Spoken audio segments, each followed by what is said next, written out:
Всем привет, друзья! С вами Егор, и это канал о моей жизни. Как вы можете знать из прошлого ролика, после капитального ремонта мотора он, собственно говоря, застучал. Стук появляется на холодную и не сразу, на оборотах пропадает.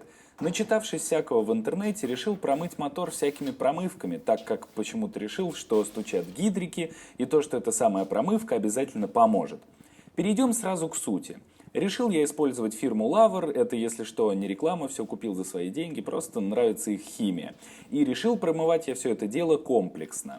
Суть заключается в том, что вначале я в старое масло добавляю мягкую промывку и езжу с ней по инструкции.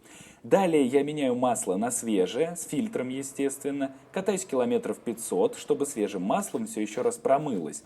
И затем в это свежее масло добавляю 5-минутную промывку. Все еще раз сливаю, заливаю свежее масло и фиксирую результат. Короче говоря, по инструкции я залил так называемую мягкую промывку и дал поработать мотору на холостых 5 минут. Сразу скажу, что никаких расслоений, пены и так далее не было обнаружено. Убедившись в том, что все нормально, поехал наматывать заветные 200 километров. Когда расстояние было уже позади, я принялся сливать старое масло. Также я попытался откачать так называемый несливаемый остаток, но его там почти не было. А вот с фильтром в этот раз пришлось повозиться. Я официально заявляю, что такого у меня не было никогда. Гандон, блин. Затем налил новое масло, поставил простенький фильтр и поехал дальше кататься. Ориентировочно проехал километров 500, дабы моющие присадки в самом масле все дополнительно промыли. 500 километров позади, приступаем к следующему этапу.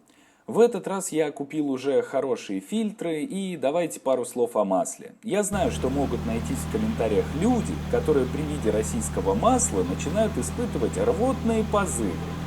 Но, во-первых, у него через сайт можно проверить оригинальность, и поэтому меньше шанс залить подделку.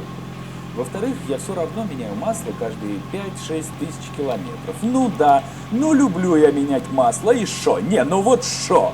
Я вообще в этот двигун могу налить деда в самогон и радоваться жизни. Шо ты мне сделаешь? Мотор прогрелся, и я по инструкции добавляю промывку.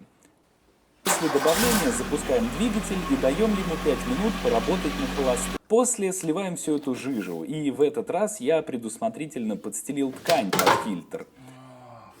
Но в очередной раз все запорол и все заляпал маслом. Канистра масла тоже сопротивлялась, но в конце концов поддалась. Смазываю резинку свежим маслом и ставлю все на место. И также не забываю и про новый воздушный фильтр.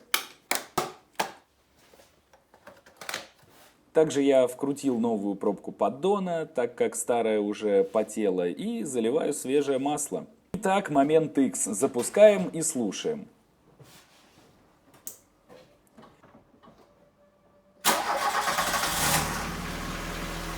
Вначале был отчетливый стук, потом пропал, снова появился. Проехал я так уже пару тысяч километров и каких-то особых изменений не заметил. Иногда мотор стучит, иногда нет. Промывка в целом себя показала нейтральной. Никаких пугалок из интернета типа масло пошло пеной, масло превратилось в кашу не произошло. Впрочем, я думаю, лучше чаще менять масло, чем постоянно лить какие-то промывки. Значит, заехал я в сервис, и ребята обнаружили у меня небольшой такой люфт распредвала, из-за которого, собственно, стук и шел. Конечно, никакая промывка тут не поможет, посему я решил на это дело забить болт на ближайшее время. Я этот мотор и так пытался всеми средствами, правдами и неправдами поднять из мертвых. Так что за все те деньги, которые вместе с временем были в него просто потрачены, пусть хоть обстучится там вся, пусть хоть стучит вообще, вот на все деньги пусть стучит. Буду на нем ездить, пока в труху не сотру. А к вам у меня вопрос. Вероятно же у нас с вами назрел свап, и я вот думаю, что видится мне 3 варианта развития событий. Первый – это купить столбик такого же мотора с такими же буквами, без навесного и по-быстрому свапнуть. К тому же его можно без проблем вписать в документы. А с другой стороны, все равно ведь лезть, и можно купить свап-комплект целиком, может даже на инжекторе, может что-то от третьего гольфа, что автоматически избавит меня от страданий с карбюратором и даст какую-никакую динамику. Или впихать сюда божественный шестнарь, ну что прям как труе же я не могу, что за пушка ракета. Короче говоря, предлагайте свои варианты, может кто-то уже проходил через такое. В приоритете, конечно, варианты равнозначные в соотношении сложность работы, цена всего мероприятия и, собственно говоря, мощность на выходе.